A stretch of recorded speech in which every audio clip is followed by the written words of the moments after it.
পৃথিবীর অধিকাংশ দেশ যাদের রয়েছে হীরার খনি, লোহার মণ্ডিত পাহাড়ের পর পাহাড়, তবুও দরিদ্র এই দেশ। দরিদ্র দেশে এসে নামমাত্রই খরচের দেদার মজা লুটতে প্রতি বছর পাড়ি জমাচ্ছে বিভিন্ন দেশের পর্যটকরা। এমনকি ভ্রমণরত বহু মহিলা পর্যটকও এদেশে বিকোতে দ্বিধাবোধ করে না। আর পুরো দেশটিতে অপূর্ব প্রাকৃতিক সৌন্দর্যের ঢাঁচা, যেখানে গরু উপহার দিলেই বউ পাওয়া যায়। রহস্যময় এই দরিদ্র দেশের ইতিহাস, ঐতিহ্য, সংস্কৃতি ও তাদের জীবনযাপনের দুনিয়াটা কেমন, জানলে পায়ের মাটি ঠিক থাকবে না। তার আগে আপনি যদি আমাদের চ্যানেলটিতে নতুন হয়ে থাকেন তাহলে অবশ্যই সাবস্ক্রাইব করবেন। আফ্রিকার দক্ষিণ পূর্বে উপকূলের রহস্যময় দ্বীপরাষ্ট্র মাদাগাস্কার। মাদাগাস্কার হিসাবে ব্যবহৃত হলেও এর পূর্ব নাম ছিল মালাগাসি। দক্ষিণ পূর্ব আফ্রিকার উপকূল ঘেঁষার এর অবস্থান। দেশটি মাদাগাস্কার নামের দ্বীপটি বিশ্বের চতুর্থ বৃহত্তম দ্বীপ। অসংখ্য ক্ষুদ্র দ্বীপ নিয়ে এই দেশটি গঠিত। তবে দেশটির আয়তন 5,87,041 বর্গ কিলোমিটার, জনসংখ্যা প্রায় 3,35,00,000। মাদাগাস্কারের রাজধানীর নাম হচ্ছে আন্তা নানারিভো। এটি মাদাগাস্কারের সবচেয়ে বড় ও জনবহুল শহর। এই শহরটিতে প্রায় 20 লক্ষ মানুষ বসবাস করে। মাদাগাস্কারের ভৌগোলিক, রাজনৈতিক, প্রশাসনিক কর্মকাণ্ডের কেন্দ্রবিন্দু হিসাবে এই রাজধানীটি পরিচিত। 1625 সালে রাজা আন্দিয়ান জাকা এই শহরটি গড়ে তোলেন। মালাগাসি এবং ফরাসি এই দুটি ভাষা মাদাগাস্কারের সরকারি ভাষা। বেশিরভাগই মানুষ মালাগাসি ভাষায় কথা বলে। দেশটির প্রধান ধর্ম হচ্ছে খ্রিস্টান ধর্ম। দেশটিতে প্রায় 18টি প্রধান জাতিগোষ্ঠীর মানুষ বসবাস করে একত্রিতভাবে।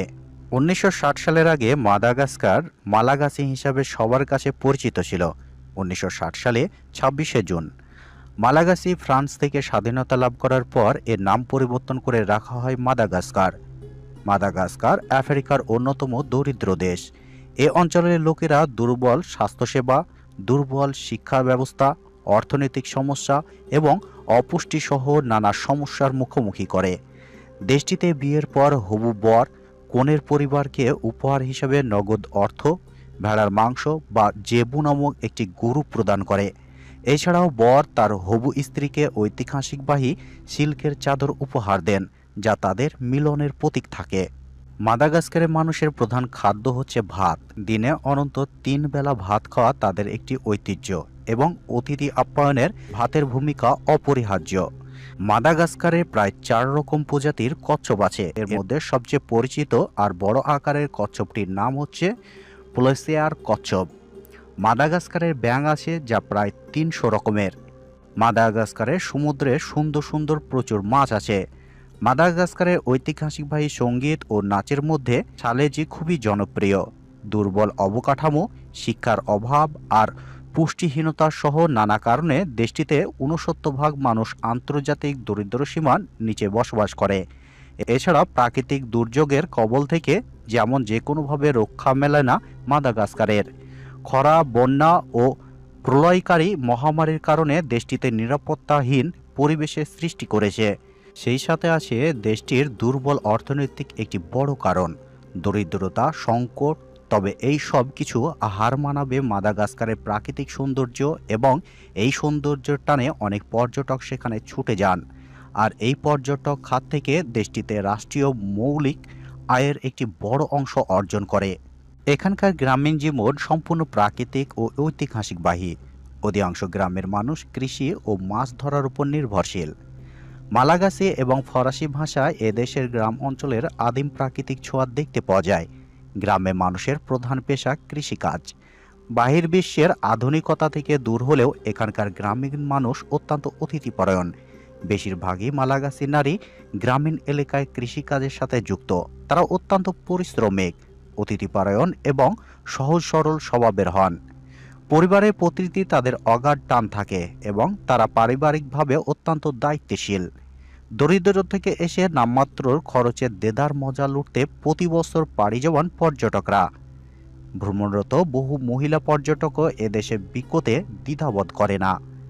মাদাগাস্কারের সবচেয়ে অদ্ভুত ও বিখ্যাত উৎসব হল ফাসাম দিহানা, যা হাড়ের পরিবর্তে এবং মৃতদেহের সাথে নৃত্য নামে একটি পরিচিত। আপনি যদি আফ্রিকার সুন্দরী মেয়ে দেখতে চান তাহলে অবশ্যই মাদাগাস্কারের মেয়েদেরকে দেখতে হবে, কারণ তারা যেমন শারীরিক গঠনে সুন্দর তেমনি কাজেও পটুক, শিক্ষা দীক্ষাতেও এগিয়ে। তারা সবারই মন জয় করে, স্ত্রী হিসাবে তারা খুবই আদর্শ। মাদাগাস্কারকে অনেক সময় গ্রেট রেড আইল্যান্ড বা মহান লাল দ্বীপ বলা হয়। এর কারণ হলো এখানকার মাটিতে প্রচুর পরিমাণে আয়রন রয়েছে, যা মাটিকে একটি গাঢ় লাল রং দেয়। মাদাগাস্কারের চারিদিকে রয়েছে অসংখ্য সোনালী পাহাড়, যেসব পাহাড়ের গায়ে সূর্যের আলো পড়লেই অস্বাভাবিক সুন্দর লাগে দেশটি। প্রাকৃতিক পাহাড়ের পাদদেশে রয়েছে সবুজ ঘাস আর নাম না জানার হাজারো পাহাড়ি গাছগাছালি। পুরো মাদাগাস্কারে অপূর্ব প্রাকৃতিক সৌন্দর্যই ঠাসা। পর্যটকরা এখানে আসেন, অনেকে আসেন হানিমুন কিংবা কেউ কেউ দল বেঁধে ছুটি কাটাতে। পর্যটকদের জন্য এখানে রয়েছে দেখার মতো অনেক কিছু। তো এই ছিল আজকের ভিডিও। যদি আপনাদের ভিডিওটি ভালো লেগে থাকে তাহলে লাইক কমেন্ট শেয়ার করবেন। দেখা হচ্ছে পরবর্তী একটি নতুন ভিডিওর সাথে।